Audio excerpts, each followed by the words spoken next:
Hello class. Starting from this video lecture, we're going to learn a new topic called time value of money. This concept, time value of money, can be regarded as the essence and foundation of financial management. So I would really want you to pay extra attention to this part. So as we go along, we will learn how to compute the present value and future value of a single cash flow. And you will be able to explain the concepts and the relation between present value, future value, interest rate, and the time period. Also, you will be able to compute the interest rate and time period as well. And all of these calculations, you will be able to use the financial calculator for it. So these are the subchapters. So what is time value of money? To understand this concept, you need to try to understand it based on a timeline. And here, 0 would stand for today, and N would stand for sometime in the future. But simply put, let's say this means tomorrow. The time value of money can be interpreted as $1 today being not the same as $1 tomorrow. The reason is because money, if it were invested today, then it can earn interest. So $1 invested today will become a lot more than $1 in the future. So as $1 today will grow to be more than $1 tomorrow, if we wanted to compare just the nominal amount of $1 today and tomorrow, $1 would always be worth more today compared to tomorrow. So time value of money can be interpreted as, once again, $1 worth more the sooner it is received. Now let's take a look at the key terms or ingredients for time value of money calculation. As it is time value of money calculation, a timeline here would be the basic structure.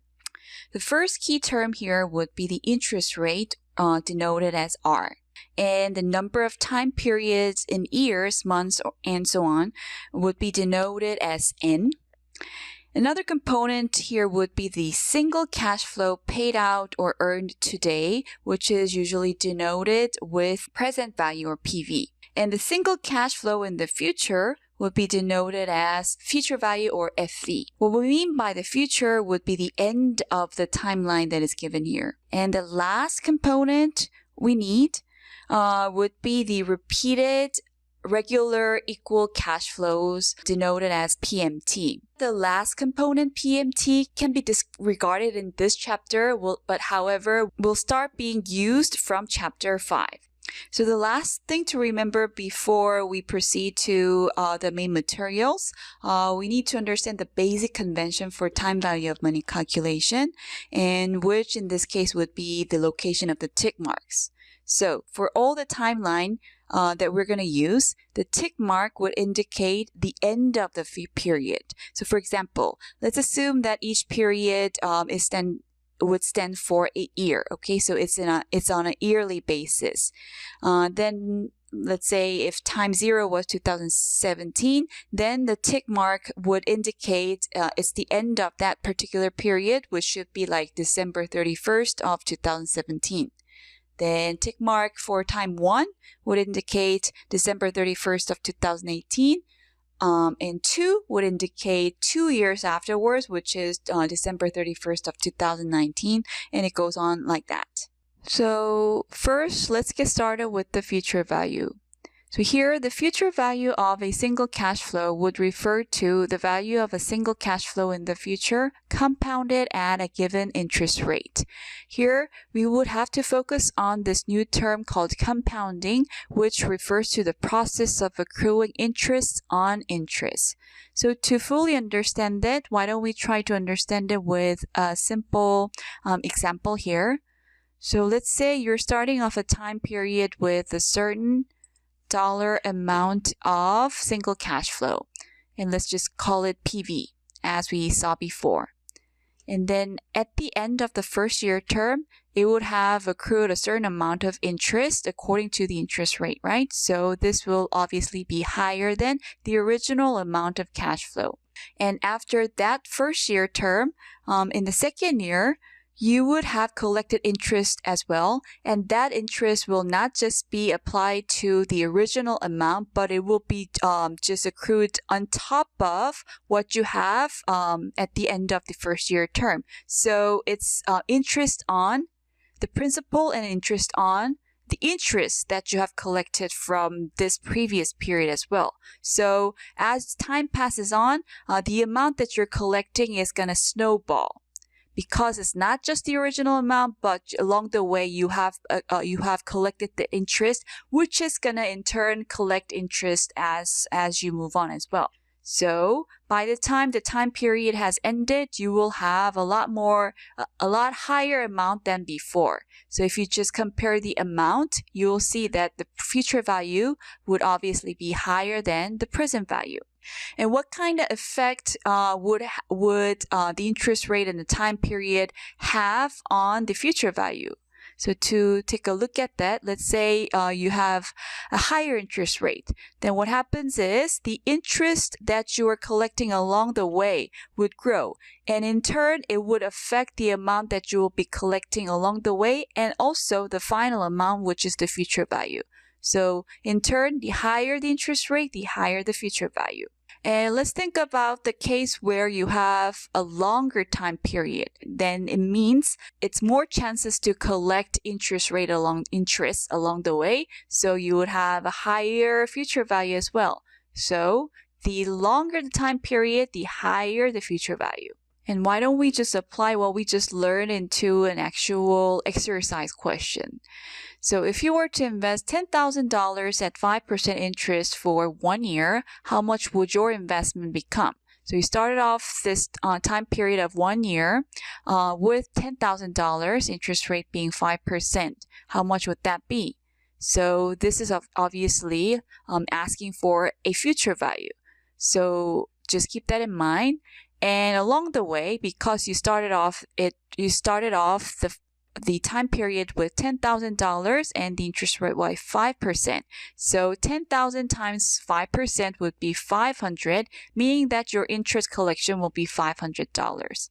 In addition to that, obviously, you will still hold on to your principal, right? So at the end of the time period, you will still have $10,000 as the principal amount. So how much would you have? That will be $10,500. That will be your total due. And if you want to just calculate that as a formula, the future value will be $10,000, which is your principal repayment. And in addition to that, you will have interest collection. So principal, interest. And if we wanted to rearrange this equation, that will be 10,000 times, and then you just put that into one parenthesis, inside one parenthesis, 1 plus interest rate. So 1 would refer to myself, which is the principal, plus the interest rate. All right, so principal plus interest rate is what's just written inside the parenthesis, and obviously both equations will give you the same answer, which is $10,500. Now, why don't we just extend the time period? So suppose you leave the money in for another year. How much will you have 2 years from now? So at the end of the first year, you're not recollecting it, but you just have it sit there for another year. Then at the end of the second period, how much do you think you would have? So same logic can apply to the second year, from year 1 to year 2. And the only difference will be that in that case, your original amount of single cash flow will be $10,500, not $10,000, right? So if you wanted to find out the future value, then you will start this equation with $10,500, and then by the end of the second period, you will have the principal, which is 1, and also the interest, which is 0.05, okay? Just like we did in the previous slide. And in terms of this $10,500, okay, if you just take a look at it, this was calculated as $10,000 times 1 plus 0.05, right? That was the equation from the previous slide. So I will just break it down into the original formula that we saw in the previous slide. And if you just take a look at it, 1 plus 0.05, 1 plus 0.05, this is being repeated. And if you have two identical variables that are being multiplied, then you can just combine that and say that it's being squared. So the formula would go like $10,000 times 1 plus 0.05 to the power of 2.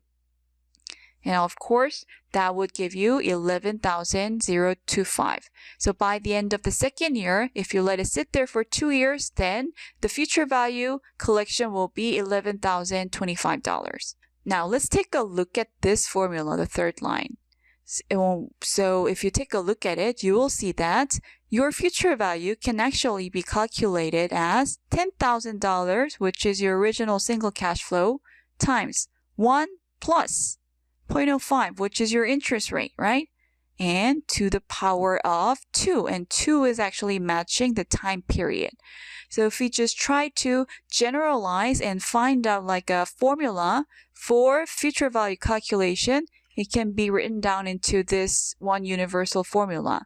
Future value is present value, which is the single cash flow that you're starting off today with, times 1 plus the interest rate to the power of the number of periods, okay? That's how you can figure out the future value. Now, why don't we just take a moment to focus on the term compound interest here. So there are two types of interest. One is simple interest and the other one is compound interest. So simple interest, as the name suggests, would refer to the interest earned only on the original principal. The other one, which is compound interest, refers to the interest earned on both the principal and the interest received. And in the real world, more of a norm would be the compound interest, as the interest is also accrued on the reinvestment of previous interest payments as well.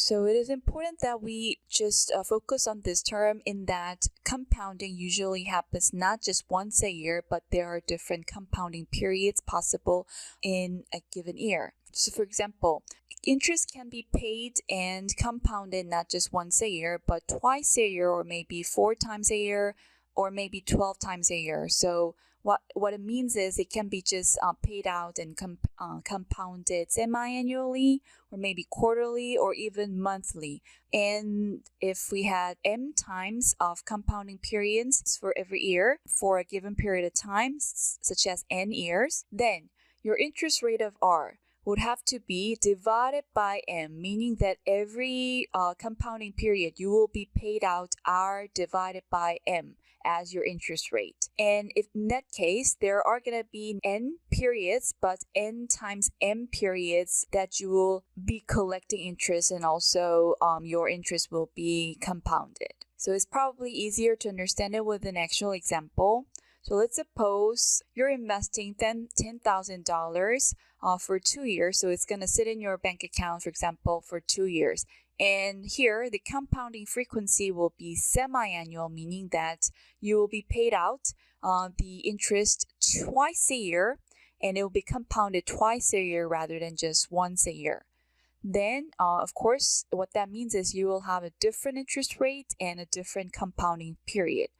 So this was the original case where you were just given 5% interest rate, and just your interest rate was paid out and compounded once a year.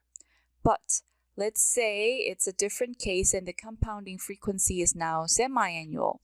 Then what happens is every 6 months, okay, every half year, you will be paid out half of the nominal interest rate that you see in the example, or see in your see on your contract. All right, so it will be just half that amount. So every 6 months, you will be paid out 2.5%, not 5%, as your interest. And if that were the case, your time period will not be 2, because your interest payout frequency will not be just one, like yearly, but it will be semi-annually. So there are going to be 1, 2, 3, 4. So a total of 4 6 months, 4 interest collection periods. So your time period, it was 2 before, but you will have to multiply that by 2 times 2. that will become your time period. And also in terms of interest rate, it's not going to be 5%, but 5% divided by 2, which is 2.5%. That's how you will have to adjust your calculation if you had different compounding periods.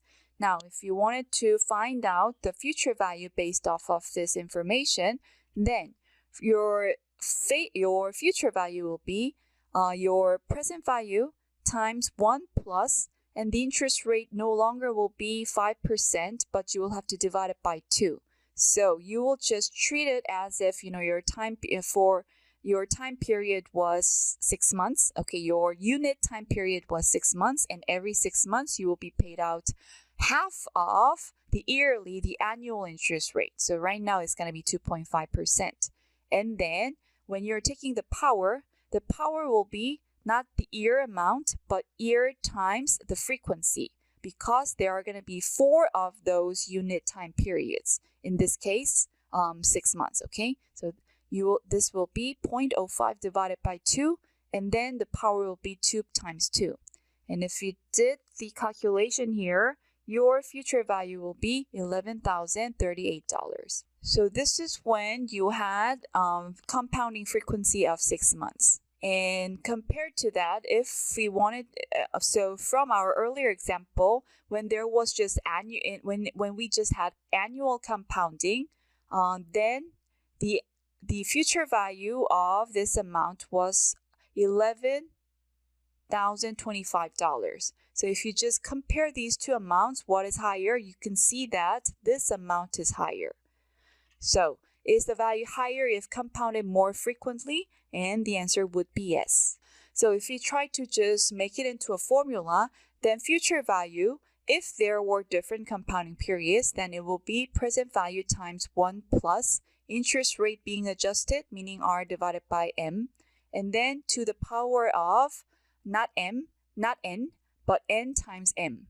Okay, so you will have to adjust the power as well. And so as the compounding period becomes shorter, then M will increase. Of course, that makes sense, right? Compounding periods become shorter, meaning that it just changes from annual compounding to semi-annual compounding, and then to quarterly compounding, and then maybe to monthly compounding. As it goes on that way, it will be compounding frequency will be 1 to 2 to 4 to 12.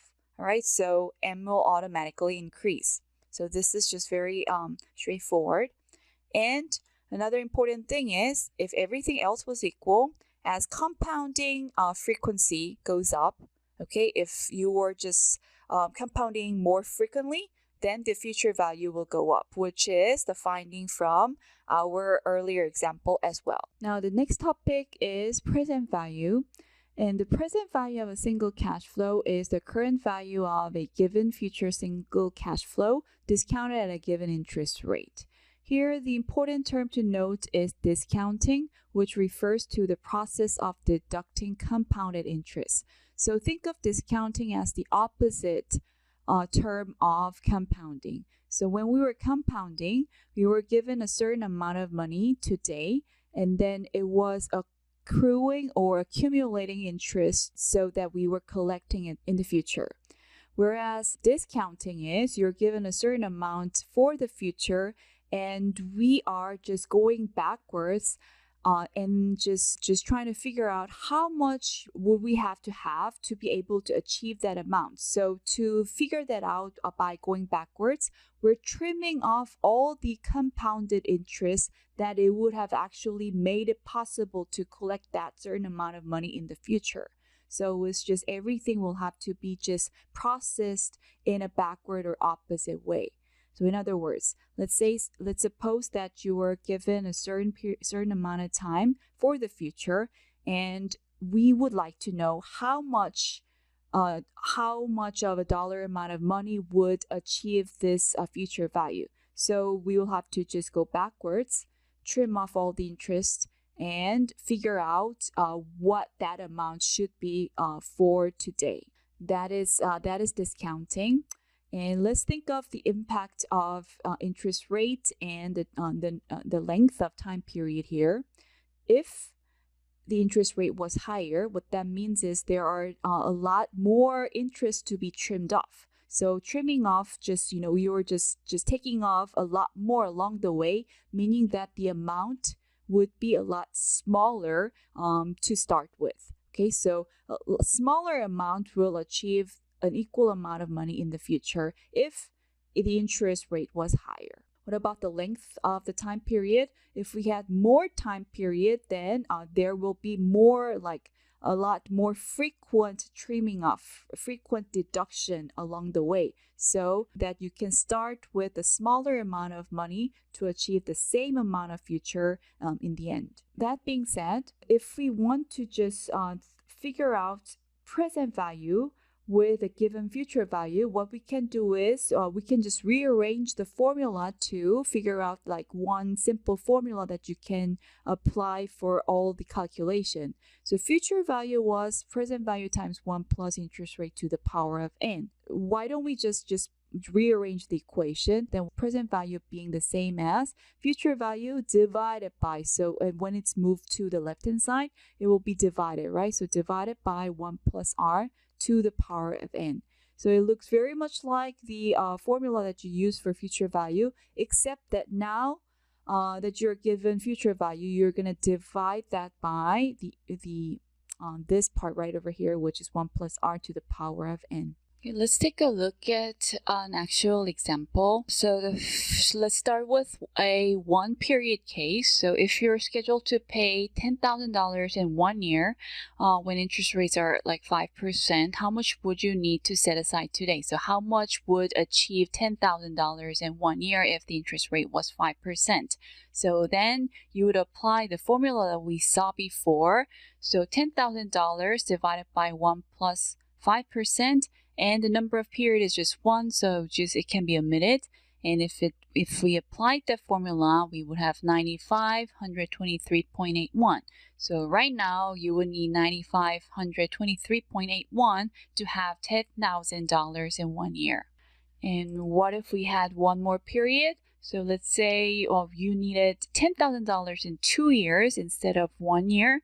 Then all you need to do is you would have to use 2 as the power. So $10,000 divided by 1 plus 0.05 to the power of 2. And then the amount that you need today would be 970.29. So note that this amount is smaller than what you needed before if it were just like 1 year. All right, so just putting everything together, let's figure out the relation between the interest rate and the time period and the present value and the present future value. So the higher the interest rate, the higher the future value, but the lower the present value. If there were a longer period, the longer the time period, the higher the future value and the lower the present value. So it can be just presented in a graphical way as well. So in terms of the future value, the longer the time period, then as you can see, the higher the future value. And in terms of the interest rate, the higher the interest rate, then the higher the future value. But the opposite relation will hold for the present value and the time period and also the interest rate. So as you have the longer the time period, the lower the present value. Not only that, if you have higher interest rate, then the present value would be lower. Now, the final topic is to obtain the interest rate and the time period given the future value and the present value. In these cases, it's much easier if we leverage the financial calculator. However, I would like to share with you the formula in case you find it easier and more familiar to work manually. If we take a look at the first problem, it's asking you what is the interest rate. So excluding the interest rate, all other variables must be known. So it says the total cost of a college education will be $50,000 when your child enters college in 12 years, which is what you need in future. So your future value will be $50,000 and the time period will be 12 years. And right now you have $5,000 to invest, meaning that present value is $5,000. So given all these three variables, it's asking you to compute the interest rate you need.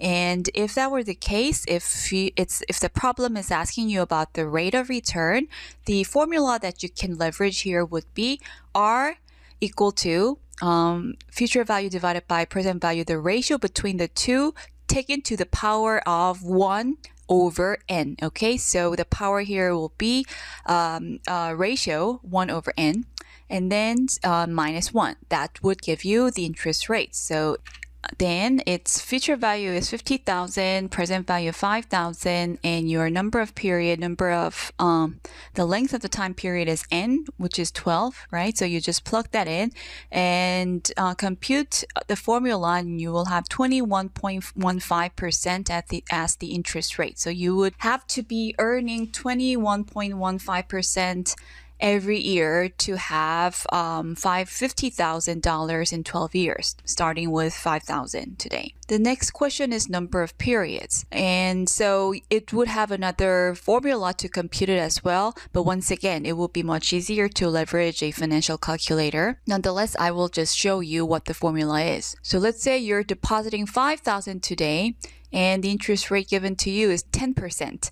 And you would like to know how long it would take for you to have the money to be doubled. And if that were the case, the one simple formula is the length of the time period being log of the ratio between future value and present value divided by log of 1 plus interest rate. So you'll have to just plug in all the information given from the problem. Then the length of the time period is log of 10,000 divided by 5,000, which is 2, right? So as I told you, it's doubling the money. So the ratio was 2. And then you divide it by log of 1.1. And if you just use the any calculator, it will give you the number for all these logs, and that will give you 7.27 years. So everything that we just took a look at, these were just pertaining to the concepts. However, all the problems that we dealt with in this video lecture, I will just cover one more time in the subsequent video where it will be discussed how to use a financial calculator.